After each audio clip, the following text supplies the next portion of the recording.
సమాచారం కోసం 95 న్యూస్ ఇప్పుడు యాప్లో మీ ముందుకు వచ్చింది. వెంటనే డౌన్లోడ్ చేసుకుని న్యూస్ అప్డేట్ తెలుసుకోండి. ప్రతి క్షణం ప్రజాక్షేమం కోసం. Welcome to 95 news. ప్రతి క్షణం ప్రజాక్షేమం కోసం. నేను మీ మాధురి. ఈరోజు మనం గాంధీ భవన్కి వచ్చేసాము. ఇక్కడైతే హార్టికల్చర్ స్టూడెంట్స్ ఉన్నారు. అసలు వారు ఏం చెప్పాలనుకుంటున్నారు, వారు గాంధీ భవన్కి ఎందుకు వచ్చారు, వారిని అడిగి తెలుసుకుందాం. మీ పేరు? చెప్పండి శివలక్ష్మి గారు, అసలు మీరు ఈవేళ గాంధీ భవన్కి రావడానికి కారణం ఏంటి, మీకున్న ప్రాబ్లమ్స్ ఏంటి? మేము ఎస్కేఎల్టీఎస్హెచ్యులో చదువుతున్నాం మేమందరం కూడా. ఏంటంటే మాకు ఒకటే డిమాండ్, హెచ్ఈఓ పోస్టులు మాకు హెచ్ఈఓ కావాలి, జీవో కావాలన్నమాట. హెచ్ఓ పోస్టులు ఇంత ముందుకు జీవో కాంగ్రెస్ పార్టీ ఆధ్వర్యంలో మాకు వేశారు. కాకపోతే అవి కూడా మాకు కావాల్సినన్ని సరిపోవట్లేవు. హెచ్ఈఓ జీవో అనేది మా మెయిన్ డిమాండ్.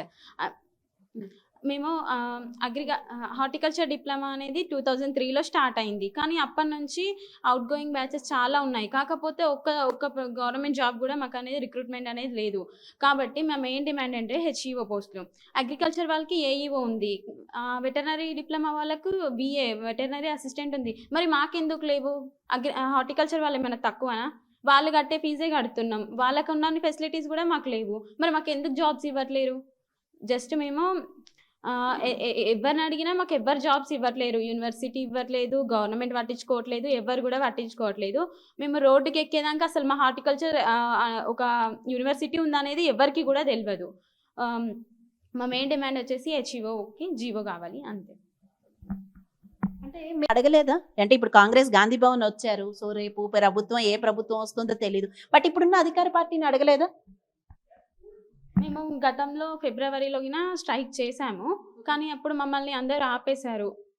అంటే స్టూడెంట్స్ కదా మేడం, మార్క్స్ తీసేస్తాం అలా ఇలా అవి ఇంకా కొన్ని రీజన్స్ వల్ల తీసేశారనమాట. ఎన్ని స్ట్రైక్ 2017లోగిన స్ట్రైక్ జరిగింది, అప్పుడు కూడా ఎవరు పట్టించుకోలేదు. 10 years అవుతుంది. వాళ్ళకైతే తెలుసు కదా యూనివర్సిటీ అనేది ఉంది, ఎస్కేఎల్టీఎస్హెచ్యు అనేది ఉందంటే జాబ్స్ గిన ఇవ్వాలని వాళ్ళకి ఎందుకు తెలీదు? తెలుసు, కానీ పట్టించుకోవట్లేరు. అదే ఎందుకు అని మేము ప్రశ్నిస్తున్నాం. ఓకే, మీ పేరు? ఓకే, నందిని గారు చెప్పండి, అంటే మీరు ఏం చెప్పాలనుకుంటున్నారు? ఇప్పుడు మీరు గాంధీ భవన్కి అయితే వచ్చారు, తనైతే హార్టికల్చర్ మాకెందుకు జాబ్స్ ఇవ్వట్లేదు అంది. మీరేం చెప్తారు? మీరు ఏం అడుగుతారు ప్రభుత్వాన్ని? మెయిన్గా మేము స్ట్రైక్ చేయబట్టి 8 days అవుతుంది. మాకు మెయిన్ ఏంటి అంటే హెచ్ఈఓకి జీవో కావాలి, ప్లస్ హెచ్ఓ జాబ్స్ కావాలి. ఇప్పుడు వచ్చే గవర్నమెంట్ పార్టీ ఏదైతే ఉంటుందో, ఇప్పుడు జనవరిలో న్యూ గవర్నమెంట్ అనేది వస్తుంది.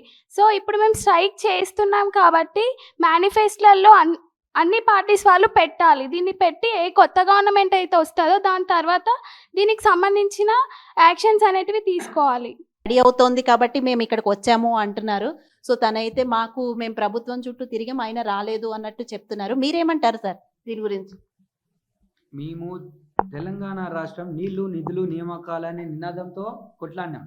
తెలంగాణ వచ్చిన తర్వాత నిరుద్యోగులందరికీ ఉద్యోగాలు వస్తాయనే ఉద్దేశంతో మేమందరం కూడా ఆశించినాం. తెలంగాణ ప్రభుత్వంలో అంటే టీఆర్ఎస్ ప్రభుత్వంలో మాకు ఉద్యోగాలని రావు. ఉద్యాన శాఖకు పెద్దపీట వేస్తామన్న కేసీఆర్ గారు ఉద్యాన శాఖను పట్టించుకోలేదు.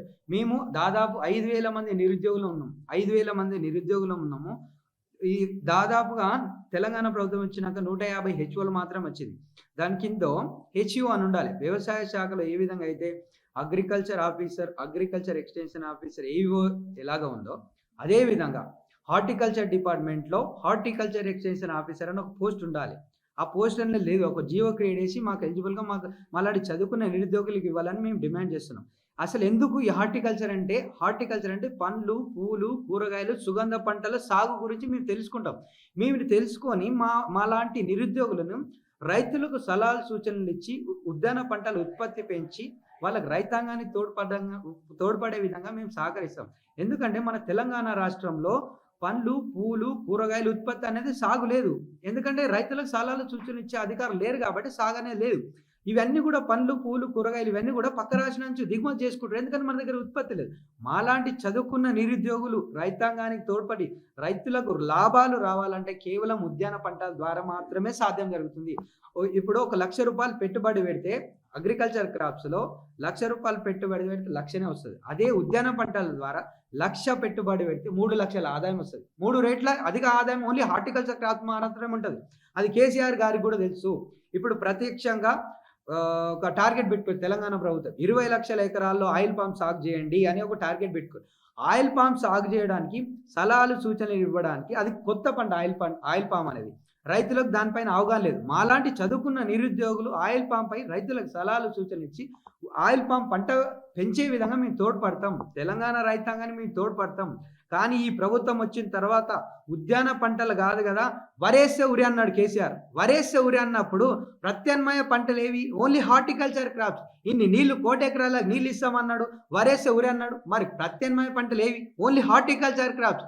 హార్టికల్చర్ క్రాప్స్కి ఎంకరేజ్ చేయని కేసీఆర్ గారు మీరు ఏమిస్తారు తెలంగాణ రైతాంగానికి? మీరు ఎకరాకి పెట్టుబడి సాయం ఇస్తున్నామని గొప్పలు చెప్పుడు కాదు, తెలంగాణ రైతాంగానికి మీరేం చేసిరు? పెట్టుబడి సాయం ఇస్తే అయిపోతుందా? రైతులకు కావాల్సింది ఏంటంటే మద్దతు ధర కావాలి, వాళ్ళకి ఆదాయం పెంచే విధంగా కావాలి. మీరేదో పెట్టుబడి సాయం ఇస్తే సరిపోదు. రైతులకు నిజమైన ఆదాయాలు రావాలంటే కేవలం ఉద్యాన పంటల ద్వారా మాత్రమే సాధ్యం. దానికి ఉద్యాన పంటలు సాధ్యం కావాలంటే మాలాంటి చదువుకున్న ఉద్యాన నిరుద్యోగులు మేము సిద్ధంగా ఉన్నాం. ఈ ప్రభుత్వంలో ఈ టీఆర్ఎస్ బీఆర్ఎస్ ప్రభుత్వంలో మాకు ఉద్యాన విద్యార్థులకు ఎలాంటి ఉపయోగం జరగలేదు. కావున ఎలక్షన్ కూడా వచ్చింది. నెక్స్ట్ వచ్చే ప్రభుత్వం కాంగ్రెస్ ప్రభుత్వం రాబోతుంది, మేము ఆశిస్తున్నాం.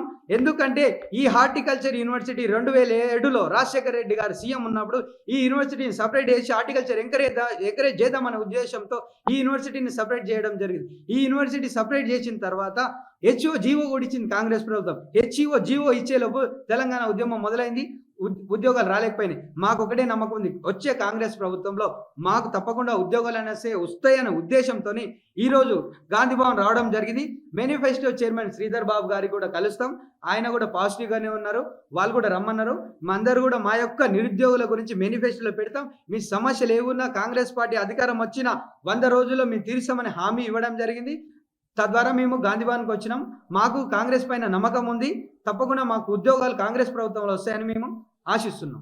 చూడొచ్చు, హార్టికల్చర్ చేశాము మేము, అయినా సరే మాకు ఉద్యోగాలు రాలేదు, నిరుద్యోగుల్లా ఉన్నాము, మాకు టీఆర్ఎస్ ప్రభుత్వం ఏమీ చేయలేదు, అయితే రాబోయేది కాంగ్రెస్ ప్రభుత్వాన్ని మేము గట్టిగా నమ్ముతున్నాము. సో కాంగ్రెస్ ప్రభుత్వంలో మేనిఫెస్టో తయారవుతోంది, అందులో ఈ అంశాన్ని ఉంచాలి అని ఇక్కడ ఉన్న వారంతా మాట్లాడుతున్నారు. ఇలాంటి వార్తలు చూడాలంటే చూస్తూనే ఉండండి 95 న్యూస్.